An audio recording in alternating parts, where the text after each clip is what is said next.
iki kigwa kivuga ngo mbega ubwato bwacu buzoshika.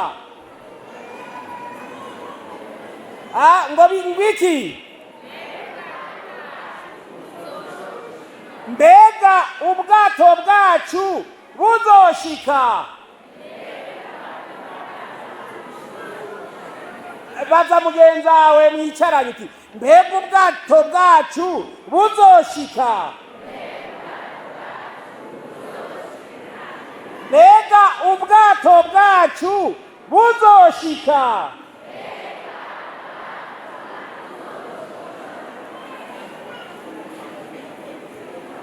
Mureke ikaze abariko baratwumviriza bari kuri radiyo Agakiza nkuko babivuze.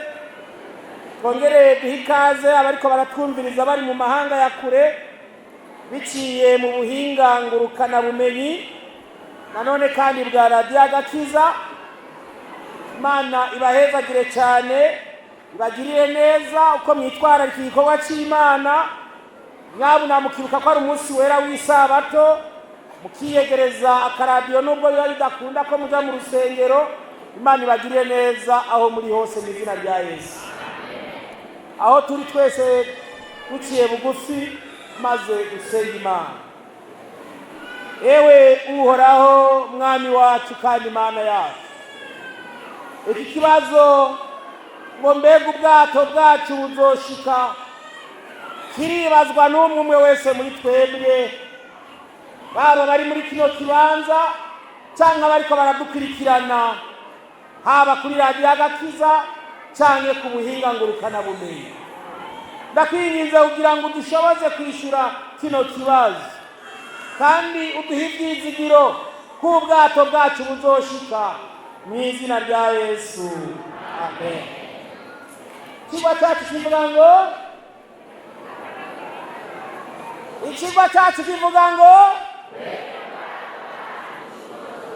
mbega ubwato bwacu buzoshika. Ngo mbega, mureke dutangurire ku nkuru y'ubwato bwabayeho bwavuzwe, ubwato bise ubwato bwitwa Titanic. Ubwato bwitwa Titanic ni ubwato bwubatswe n'Abongereza mu mwaka w'igihumbi kimwe majana 912 niho bwatangura urugendo rwabwo. Ubu bwato bwitwa Titanic bwubatswe n'ishyirahamwe ryavuga riti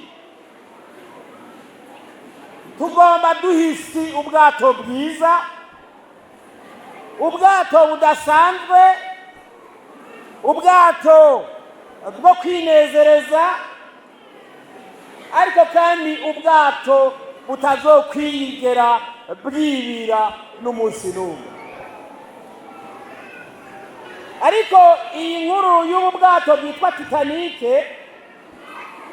batubwira ngo umunsi wa mbere bwatangura urugendo bwerekeza muri Amerika mu gisagara cya New York.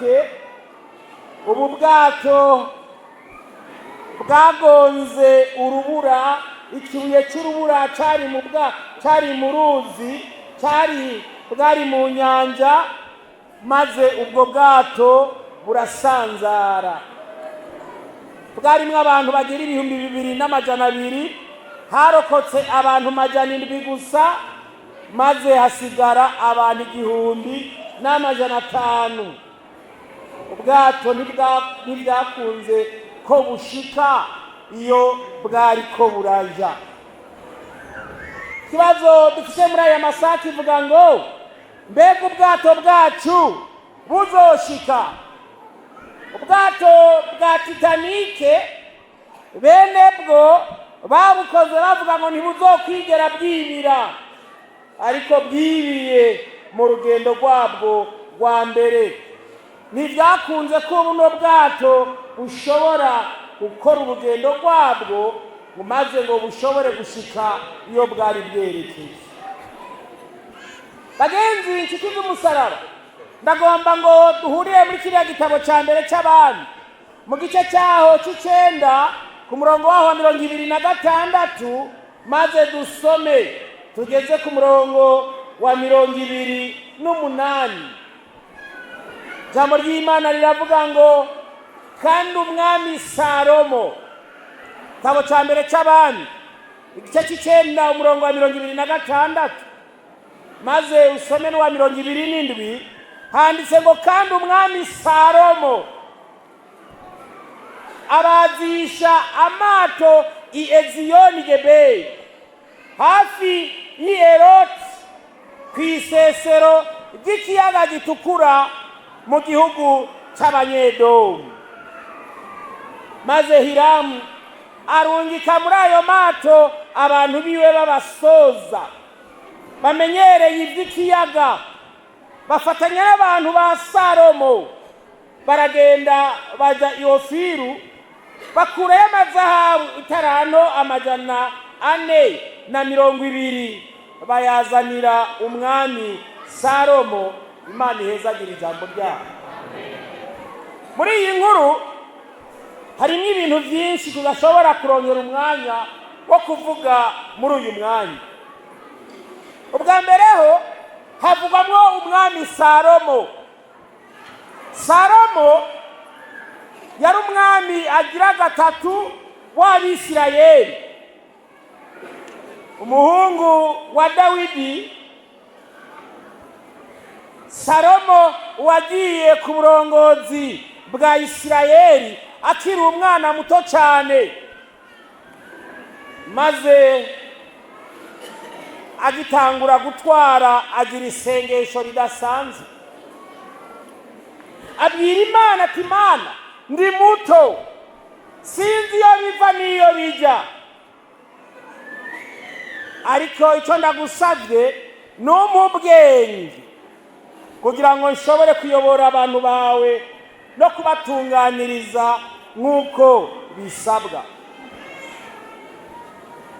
Imana yarumvise ugusaba kwa Salomo, maze Imana irabwira Salomo ati kutansabye ubutunzi, kutansabye kuroranirwa n'ibindi, ibyo usabye ndabiguhaye, ariko kandi n'ibyo utansabye nabyo ndabiguhaye.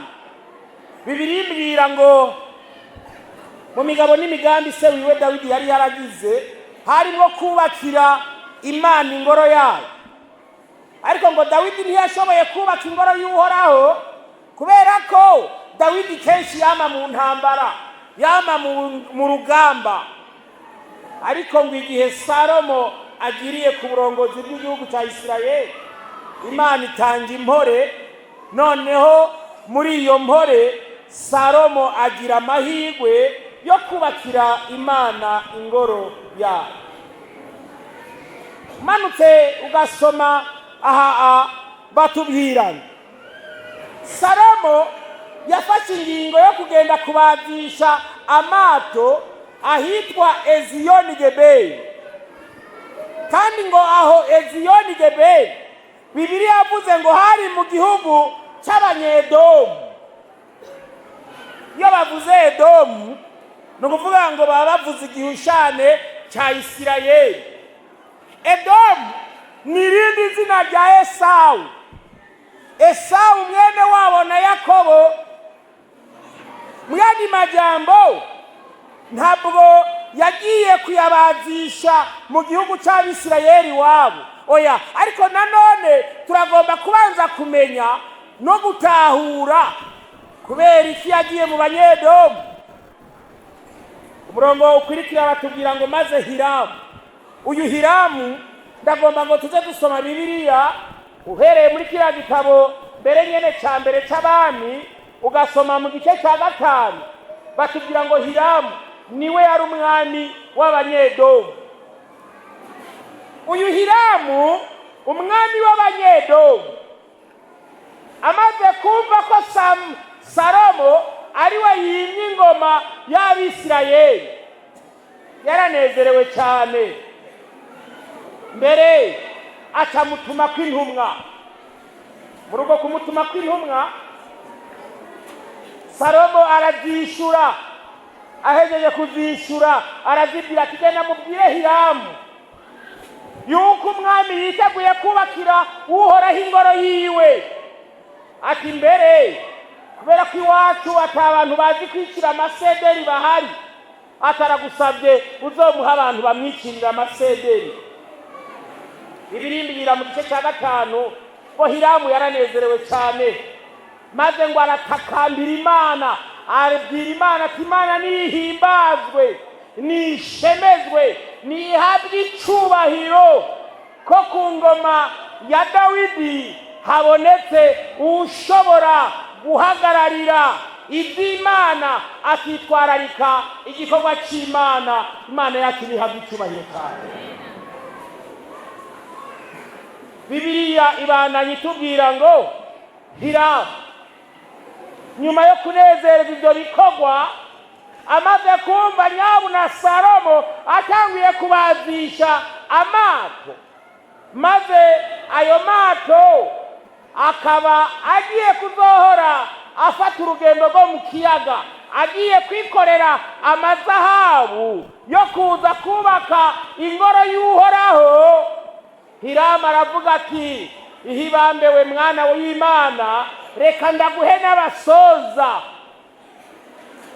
bamenyereye iby'ikiyaga, bashobore gufatanya n'abantu bawe kugira ngo muze mugende amahoro, mwongere mugaruka yandi. Imana ibahezagire cyane abantu b'Imana. Kubera ko aya majambo niko ndayazana muri uyu mwanya, naryohewe kandi nanezerewe cyane no kumva iri koraniro abantu barigize abari bo. Byari gushoboka tukahahurira n'abanyamahande gusa, ayandi mashengero akavuga ati oya natwe turamukeneye iwacu, kandi niko murankeneye iwanyu. Sibyo none gahembe? Sibyo none gahembe? Byari no gushoboka mukavuga muti hibambewe hariya ntitujyayo, kubera ko nitwasoma Bibiliya hari n'ahantu byigeze kuba igihe Abisirayeli batandukana imiryango 12 gatandukana.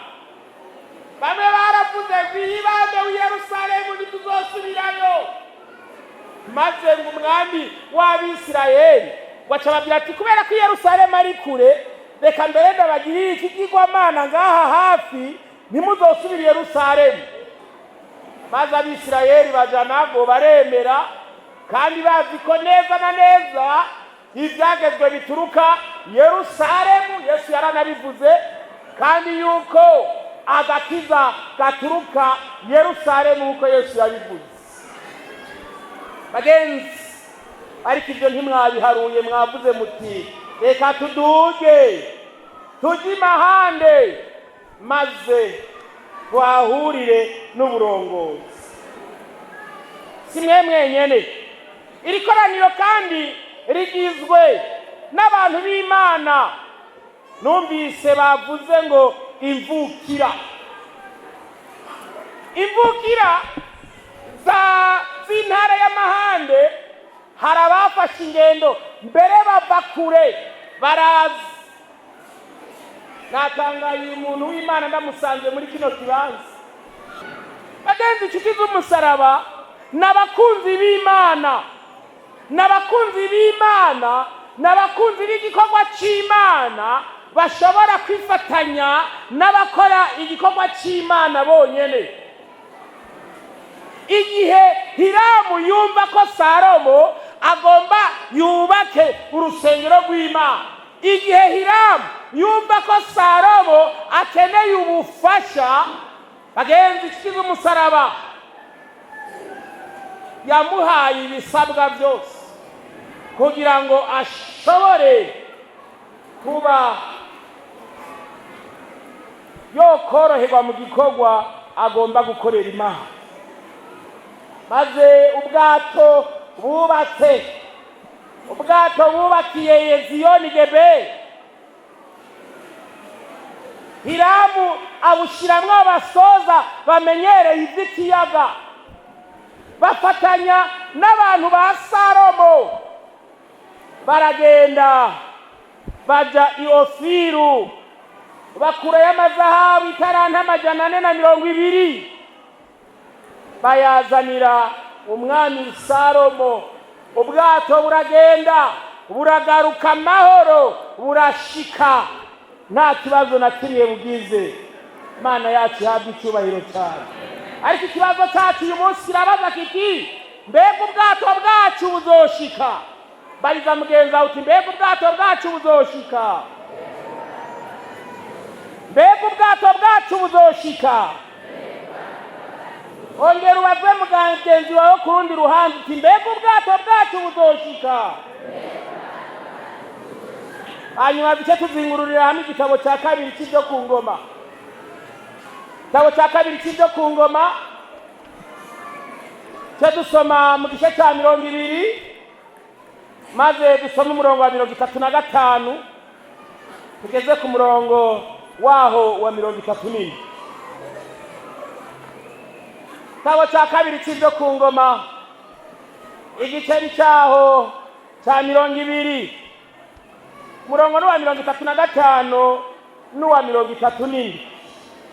Ijambo ry'Imana rivuga ngo, hanyuma y'ibyo Yehoshafati umwami w'Ubuyuda yifatanya na Ahaziya umwami w'Abisirayeli. Mwibuke mbere twavuze umwami w'Abisirayeli cyangwa se w'Abayakobo yifatanije n'umwami w'Abanyedomu, kandi abo bose bifatanya ku bw'igikorwa cy'Imana. Salomo umwami w'Abisirayeli ashishikajwe no kubaka ingoro y'Uhoraho. Hiramu umwami w'Abanyedomu aravuga ati, Imana ibane nawe mu rugendo rwawe, Imana igushigikire, mbere n'ivy'Imana yampaye byose ngiye kubiguha kugira ngo igikorwa cyawe cyorohe. Ubwato wabaziye Gibeyoni, ubu bwato wabaziye muri kiriya gisagara Eziyoni Geberi, buzogenda amahoro. Ndabuhaye n'abasoza bazi iby'ikiyaga, bazojane nabwo kandi baze bagaruke ayandi. Igitabo cya kabiri cy'ibyo ku ngoma cyari cya 20, umurongo wa 35 n'uwa 37.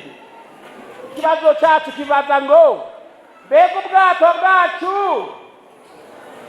abantu b'Imana siho bari, mbega ubwato bwacu buzoshika? Mbega ubwato bwacu buzogira nte? Buzoshika. Igitabo cya kabiri cy'ibyo ku ngoma umurongo wa 20, umurongo wa 35 n'uwa 34. Hanyuma y'ibyo Yehoshafati umwami w'Ubuyuda yifatanya na Ahaziya umwami w'Abisirayeli. Aba bantu uko ari babiri bategerezwa kuba bazi ibyagezwe by'Uhoraho, bategerezwa kuba bazi iby'Imana yifuza, bategerezwa kuba bazi iby'Imana ibagombako, kubera ko bose bari abantu b'Imana, batwara ihanga ry'Imana. I Buyuda hari hagizwe n'imiryango ibiri y'Ababenyamini n'Abayuda. Imiryango 10 yari isigaye y'Abisirayeli niyo yari igize Abisirayeli. Abo bose bakomoka kuri Yakobo, bari abantu b'umuntu umwe. Ariko Bibiliya ibandanya imbwira ngo Ahaziya uwo mwami w'Abisirayeli yari umunyangeso mbi cyane, nuko afatanya nawe kubazisha amato yo kugitarushisha. Babazira ayo mato i Eziyoni Geberi. Hahandi nyene Salomo yabazira amato yiwe, aya mato akagenda akagaruka yikoreye izahabu. Ahaziya yifatanije na Yehoshafati. Yehoshafati yifatanya n'umwami mubi umunyangeso mbi. babaza amato yabo kandi bayabazira Iyeziyoni Geberi. Maze Eliyezeri mwene Dodava w'imaresha, uyu yari avugishwa n'Imana, abarira Yehoshafati avugishijwe n'Imana ati, Yehoshafati we, ko wifatanije na Ahaziya, Uhoraho akwiciye ibyo wobashije byose. Nuko ayo mato aramenagurika ntiyabakijya itarushishi. Bariza mugenza uti mbega ubwato bwacu buzoshika?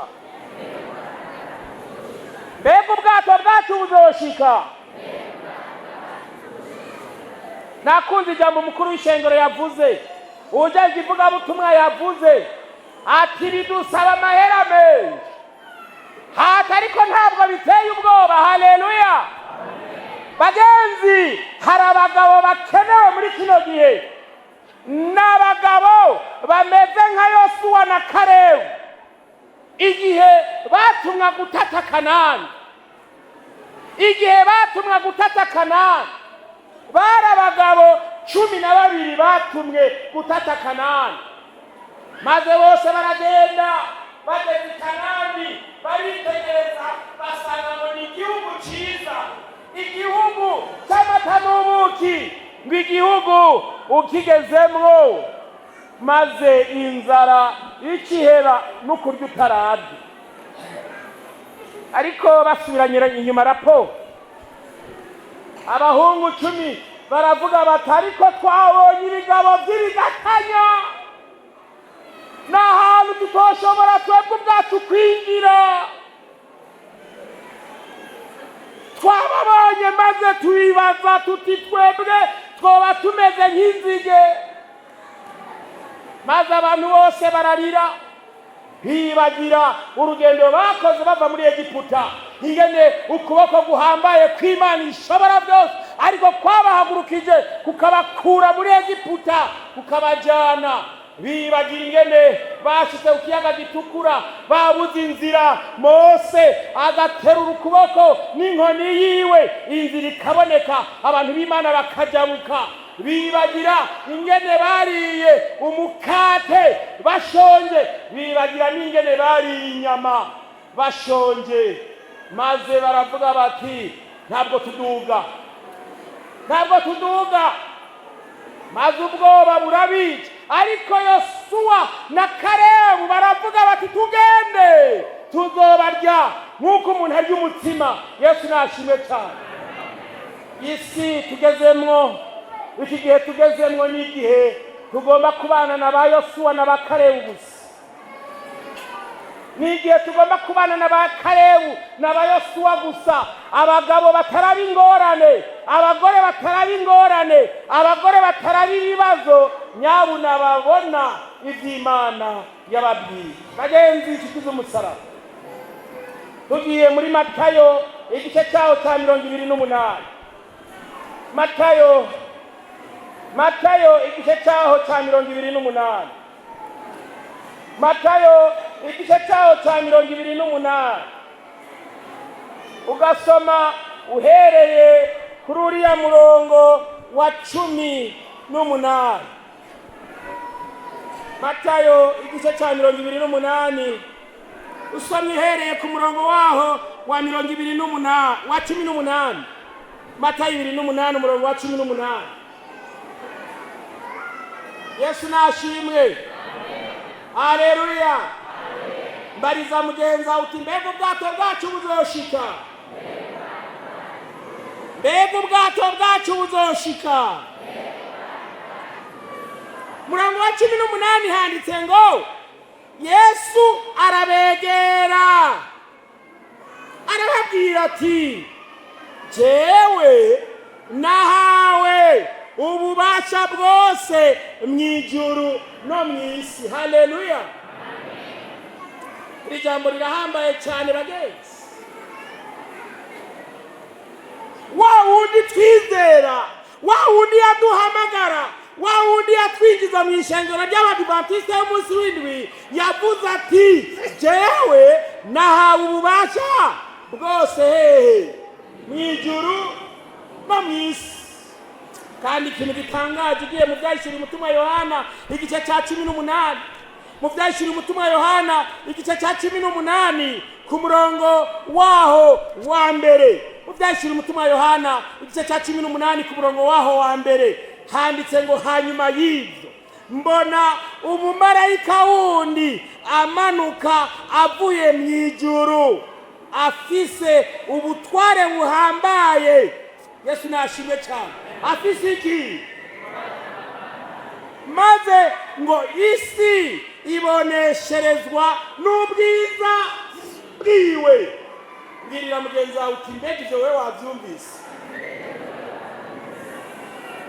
Bariza mugenzi wawe uti bisome neza, wewe wavyumvise neza? Mu butumwa bwa marayika wa gatatu mwijwi rirenga, mu butumwa bwa marayika wa gatatu mwijwi rirenga, Yohana ari mwiyerekwa mu byahishuriwe umutumwa Yohana ngo yabonye umumarayika w'inkomezi nyinshi.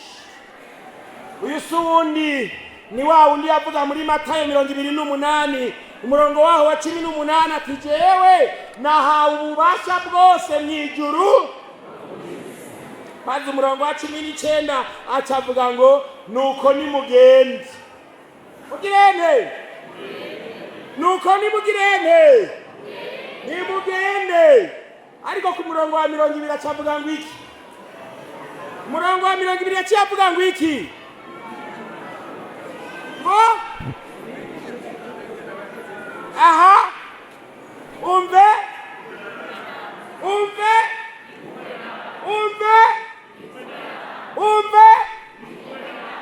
gizene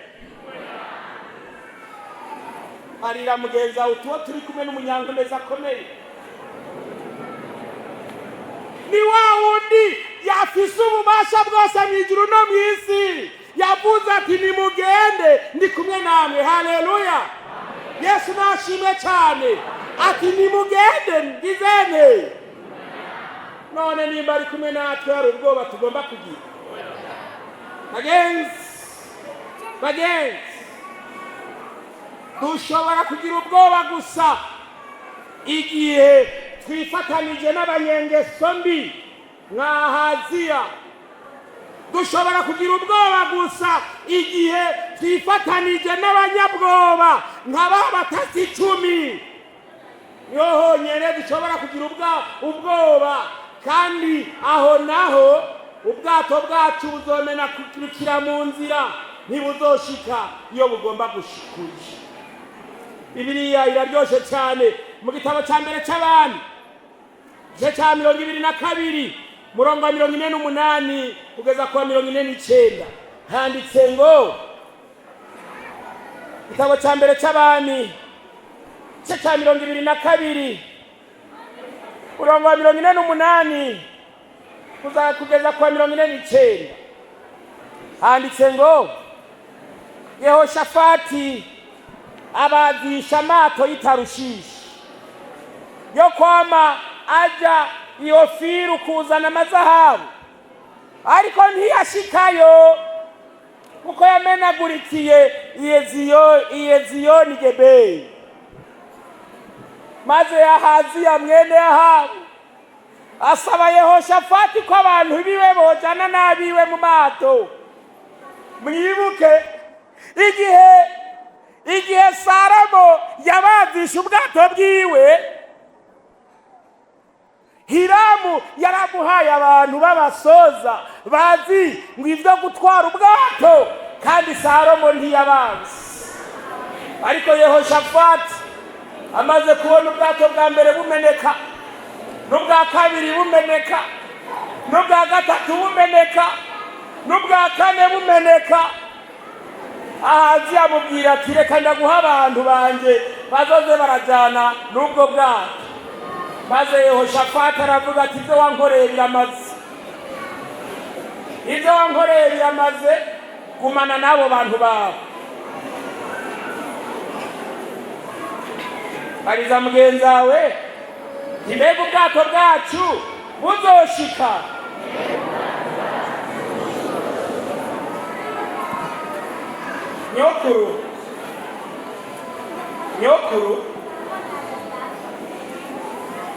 nyokuru akihari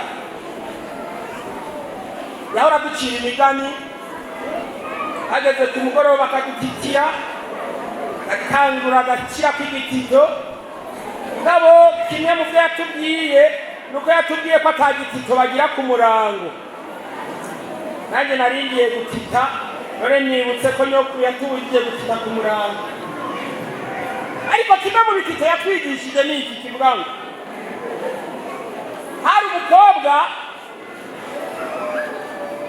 abakobwa turamukanye, abakobwa niho muri, abakobwa gusa muhagaze, abakobwa gusa. iyo bavuze abakobwa ntibavuze abagore, bavuze abakobwa batarubaka, inkumi niho muri. ntibavuze abagore, bavuze abakobwa batarubaka, abana bato b'abakobwa n'inkumi. turamukanye niho muri. Haleluya! vuga muti turanezerewe, vuga muti turanezerewe. Imana ibaha umugisha. muzi rero igitito batubwiye twebwe, kuma muhagaze, ehe baricaye.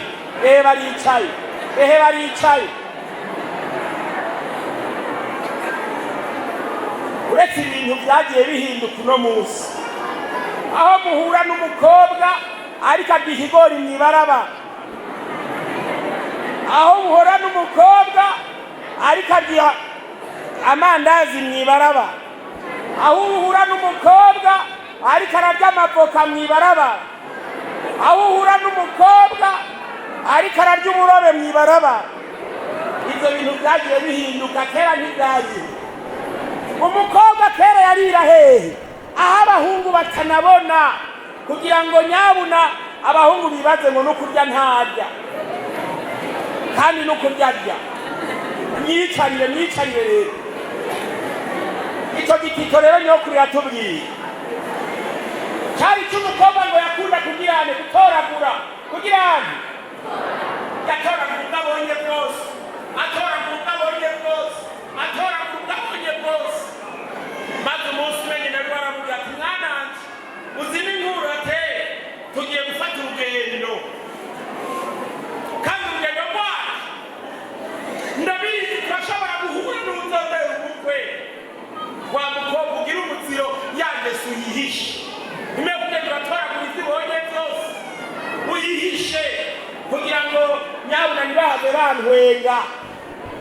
umukobwa atego mama, maze ngo baratambuka barava muhira, batambutse intambuko 5. umukobwa bahura n'irobe ritembagara mw'ibarabara, maze umutima ngo umuvamwo, aritegereza iryo robe, yitegereza nyina, abona nyina arabandanije, umukobwa arisamaza, ababukubisemo ukuboko. urobe butembagara wewe ukubita n'ukuboko uko ubonye kose, nyabuna ukuboko guherayo. umukobwa turabesha, ndacasigaranye ukundi, n'ukwa kabiri akubitamwo, n'ukwa kabiri kose guheramwo, yose ya maboko aguma muri bwa burobe, arakwega ngo biveho, uburobe buranka. maze nyina arabandanya, akebutse asanga umukobwa ntibari kumwe, asubiye inyuma asanga umukobwa arumanye n'amarobe. maze nyina aramuririmbira ati marobe y'abandi murekure tugende, ubwo nigo yapfuye, murekure tugende. abaririmbyi turamukanye, abaririmbyi Imana ibahezagire cyane. Haleluya! mutegura indirimbo nyinshi z'ivugabutumwa, muza muraziza ngaha mu ngoro y'Imana muririmba ati tugende igitega. Haleluya! n'utagomba kujyayo azogenda mu izina rya Yesu. iki indirimbo zifise ubukomezi. marobe y'abandi murekure tugende, ubwo nigo yapfuye, murekure tugende. amarobe yumvise indirimbo abaramurekure. wa mukobwa sinakubwiye ko turi mu rugendo kandi imbere aho dushobora guhura n'uzogutwara. Ugira umuziro rero ntusubire muko gateka mama aba batambutse begiwe imbere ngo bagera ahantu hari inkere. Inkere ngira ngo ibunitse ikihari, abazi inkere turamukanye. Inkere kumbe murazizi ni inkere zo mw'ishamba zigira amahwa. Mukobwa abonye inkere zitukura arisamaza, nyina aragenda, umukobwa aja kwaha inkere, ukuboko guherayo.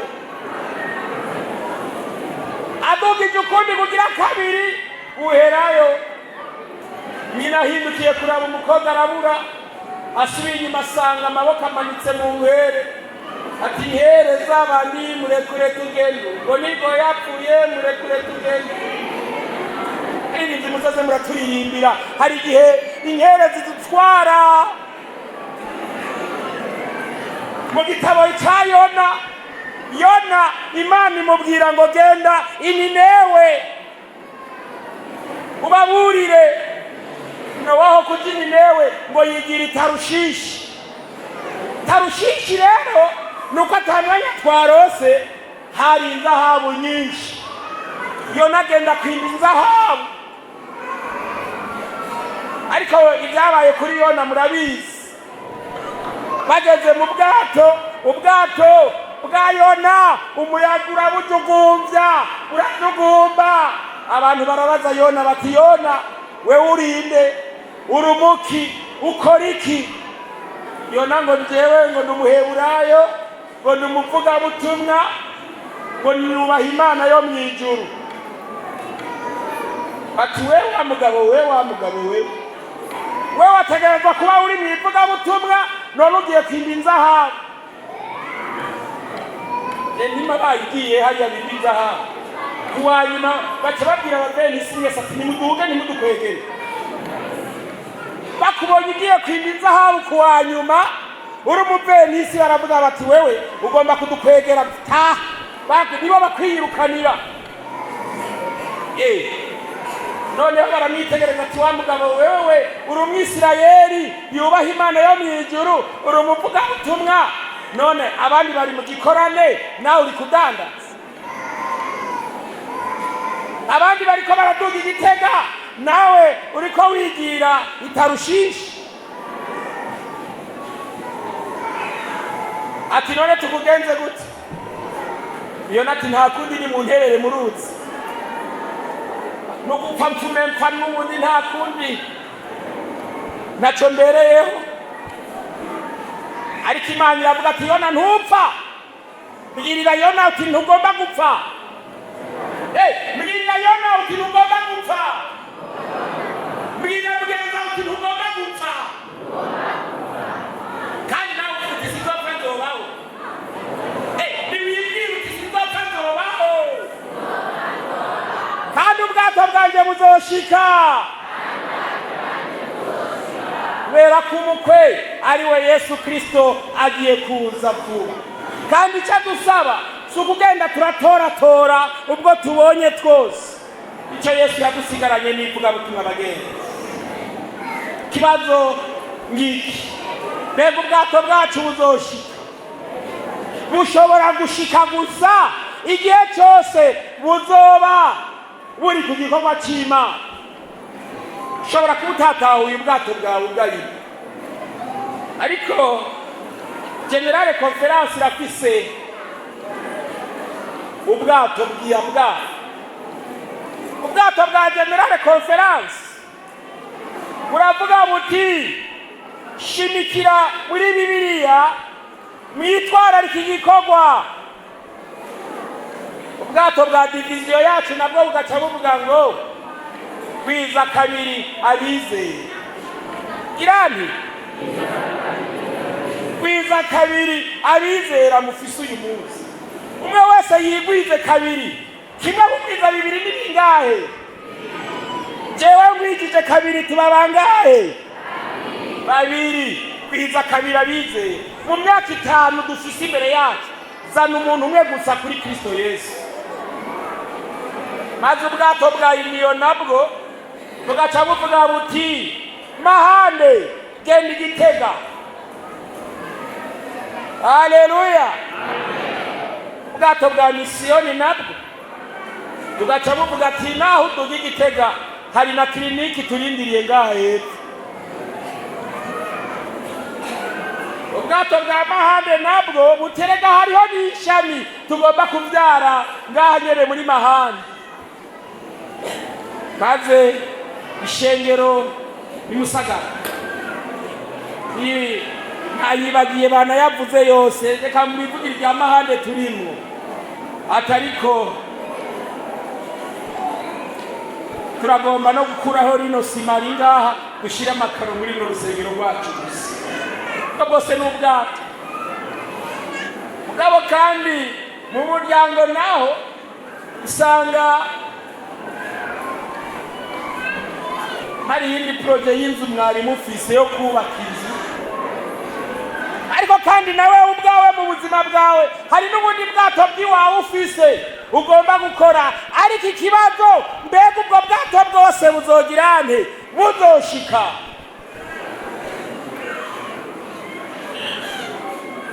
Jambo ry'Imana rivuga ngo jewe nahawe ububasha bwose bw'ijuru ni nuko umbe ndi kumwe kugeza Imana iduhezagire kandi tugirire neza. Turagomba gutahura ko tutari twenyene muri kino gikorwa, kandi ku bwato bwa hariya muri Luka igice cyaho c'8 uhereye ku murongo wa 22 hari ubwato Yesu yari arimwo, maze haza imipfunda myinshi. Yesu ngo yari asinziriye, maze abantu baragenda barabwira bati Yesu vyuka. Maze Yesu bavyutse aziriza ingunza zose z'imipfunda y'ikiyaga, ubwato buragenda maze burashika iyo bwaja. Haleluya. Bwira mugenzi wawe ubwato burimwo Yesu ntibushobora kwibira, kandi ubwato burimwo Yesu butegereza kujabuka. Mureke duhamagare Yesu gusa kugira ngo abe mu bwato bwacu, kugira ngo bushobore gushika iyo buja mu izina ryiwe ryera. Amen. Mureke duhagaze maze dusenge.